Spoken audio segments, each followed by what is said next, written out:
The battle deepens. The next morning, I went to see Mom and Ketchy again. Her small shop smelled of herbs and palm oil. When she saw me, she shook her head in pity. "You are fading, child. They are eating you small, small. If you wait longer, nothing will be left." I begged her. "Mama, please. What can I do? Help me." She leaned close. "You must return it. The wig. That is the only way." My chest tightened. Return it? To Amara? To the very person who wanted me drained? Mama Nkechi sighed. "But even returning it will not be enough. You must cleanse yourself. Only someone who understands the river spirits can do that." She gave me the name of a prophetess in Mushin, Mama Efeoma. That night, I forced myself to remove the wig. The moment it left my head, I collapsed onto the floor, shivering like someone who had just escaped drowning. My real hair looked dull, lifeless, but for the first time in weeks, I felt a small weight lift. I wrapped the wig in a cloth and shoved it under my bed, but sleep did not come. Instead, something worse did. Around midnight, I heard movement. Soft, dragging sounds. My heart pounded. I turned on the light. The cloth was empty. The wig was on my mirror, sitting there upright, like someone had placed it carefully. And then, God help me, it moved. The strands lifted slightly, like fingers waving in the air. I froze, too terrified to scream. Then, slowly, the wig turned to face me. A whisper filled the room. "Put me back on." I leapt from my bed, grabbed the nearest object, a Bible, and threw it at the mirror. The glass shattered. The wig fell still. I ran into the street barefoot, trembling, crying like a madwoman. The next day, I carried the wig in a black nylon bag and went to Mushin. Mama Efeoma's shrine was small, hidden between two dilapidated buildings. When I entered, she looked at me once and hissed, "You allowed them to cover your star. Foolish girl." I fell to my knees, weeping. "Please, Mama, help me. I'm dying." She collected the bag, peeked inside, and her eyes widened. "This is not ordinary," she muttered. "This wig was made with the hair of 7 maidens. It is a channel, a spiritual siphon. Whoever owns it feeds while the wearer fades." I shook my head in disbelief. "Then what can I do?" Her eyes turned cold. "To survive, you must go to the river. Only there can you reclaim what has been taken. But beware, the one who feeds from you will not allow it." Her words echoed in my ears long after I left. I knew what she meant. Amara would come for me. The night of shadows. The night after I visited Mama Ifeoma, fear sat in my chest like a heavy stone. I didn't dare sleep in my room. I dragged my mattress to the parlor and locked the wig inside the nylon bag, tying it with rope. Then I placed it in the kitchen, far from me. But around midnight, the nightmares began again. In the dream, I stood at the edge of a vast river. The moonlight glistened on its surface, but the water was black, thick, alive. From beneath, hands clawed upward, pulling at my legs, whispering my name. "Ngozi, Ngozi, your star belongs here." And then Amara appeared, not in her usual glamorous form, but in something else. Her eyes red, her skin covered in moving shadows, her hair long and writhing like snakes. She was wearing the wig. She stretched her hand toward me. "You can't run, Ngozi. Give it up. The more you resist, the faster you'll die." I screamed myself awake, but when I opened my eyes, I wished I hadn't. My parlor was full of shadows. Black, human-shaped shadows moving across the walls, though no light was shining. The nylon bag in the kitchen rustled violently. I heard the wig's voice. Yes, it had a voice now, whispering, "Wear me, wear me." I grabbed the only thing near me, my mother's old Bible, and began shouting verses through my tears. "The Lord is my shepherd, I shall not want. Though I walk through the valley of the shadow of death." The shadows shrieked, a terrible sound that rattled my bones. The bag fell silent. By dawn, my neighbors found me outside, curled up at the doorstep, shaking like a leaf. They whispered among themselves, avoiding my eyes. Some already believed I was mad, but I knew the truth. This was war, and the battleground was the Oboro River, the river's call. 3 days later, I returned to Mama Ifeoma with the wig still tied in nylon. My body was weaker than ever. My eyes had sunk deeper. Even walking felt like dragging chains. She looked at me and hissed again. "If you delay 1 more week, you'll be gone. Your star has already dimmed halfway. You must go to Oboro River on the night of the half moon. That's when the waters will reveal what belongs to you." I swallowed hard. "What must I do there?" She handed me a calabash filled with herbs and chalk markings. "At midnight, wash the wig in the river while chanting these words. If your spirit is strong, your star will return. If not..." She paused, staring deep into my eyes. You will not come back. I shivered. And Amara? She will come, Mama Ifeoma whispered. The one who eats your glory cannot let you reclaim it. Prepare yourself. That evening, I tried to rest, but Amara came in person.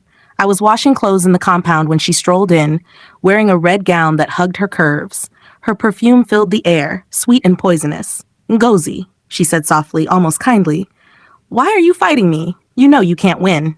I froze. Stay away from me. She tilted her head, smiling. I warned you, didn't I? But you're stubborn. Now look at you. Thin, pale, shaking like a leaf. Do you think Mushin Prophetess can save you? Ngozi, be wise. Just give up.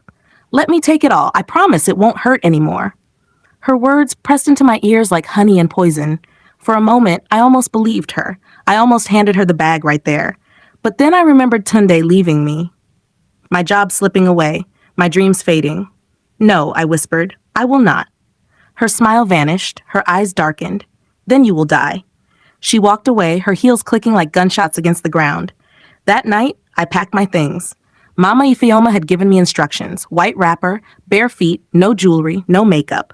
I carried the calabash and the cursed wig. At exactly midnight, under the half moon, I arrived at the banks of the Oboro River. The water shimmered like glass, silent and endless. The air was thick, heavy, like 1,000 spirits watching. My hands trembled as I stepped closer, whispering the chants Mama Ifeoma had taught me. The wig felt heavier than ever, as though it resisted being washed. Suddenly the wind howled. The trees bent, the water rippled violently, and from the river a figure rose, Amara, but not as flesh and blood.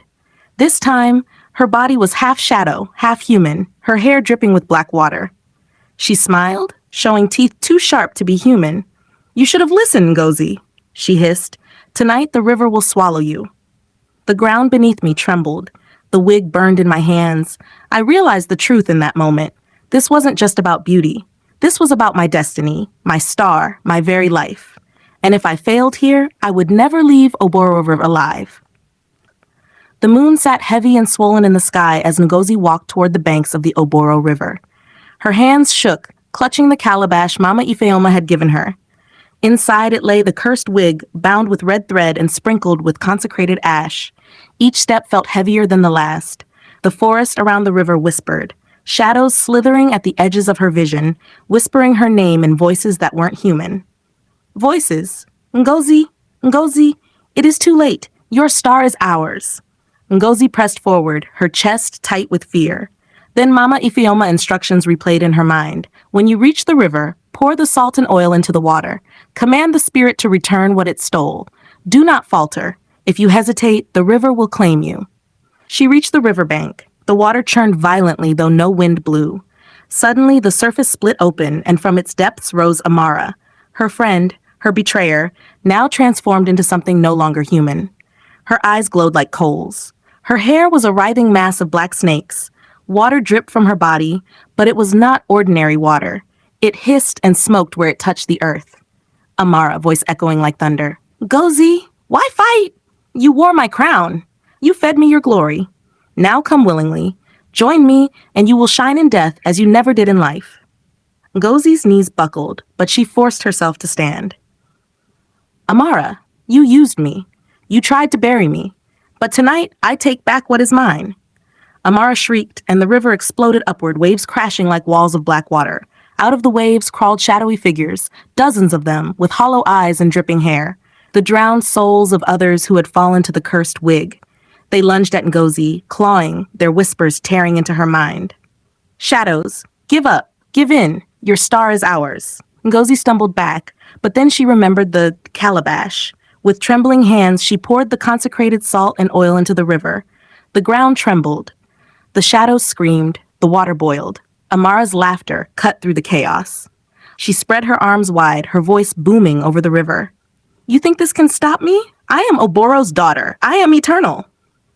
The wig tore free from the calabash, flying into the air like a black flame. It landed on Amara's head, merging with her hair. Her body expanded, growing into a towering, grotesque figure, half woman, half river. Ngozi fell to her knees, fear clutching her throat. But then, from deep inside, she felt a warmth, like sunlight pressing through her chest. A voice whispered within her, Your star is not lost. Call it back. Ngozi raised her hands toward the sky, tears streaming down her face. My destiny is mine.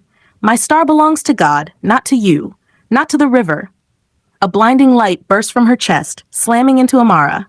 The monstrous figure howled as the light burned through the wig, unraveling its strands into ash. The shadows writhed, screaming, before collapsing into the river with a hiss. Amara staggered, her glowing eyes dimming. For a moment, she looked almost human again, broken, weeping. Amara, I only wanted to shine. Then the river surged, swallowing her whole. The waters roared, then fell silent. The night stilled. Ngozi collapsed on the riverbank, sobbing. She felt lighter, her chest open, her breath free. For the first time in months, the heaviness lifted. She looked at her hands. They glowed faintly, warm with the return of her star. At dawn, the river was calm, as if nothing had ever happened. Ngozi rose, her body weak but her spirit strong. She knew she had survived not just for herself, but as a warning. Not every borrowed crown is meant to be worn. Some beauty carries death, and some friends are shadows in disguise. As she walked away from the river, she whispered a vow, never again. And the Oboro River whispered back, softly, defeated, your star is yours again. Done. Not every crown is meant to be worn. Some beauty hides death. If Ngozi's fight for her star shook you, don't just stop here. Hit that like button, share this story with someone you trust, and subscribe, because more chilling Nigerian tales are coming. And remember, some friends are shadows in disguise.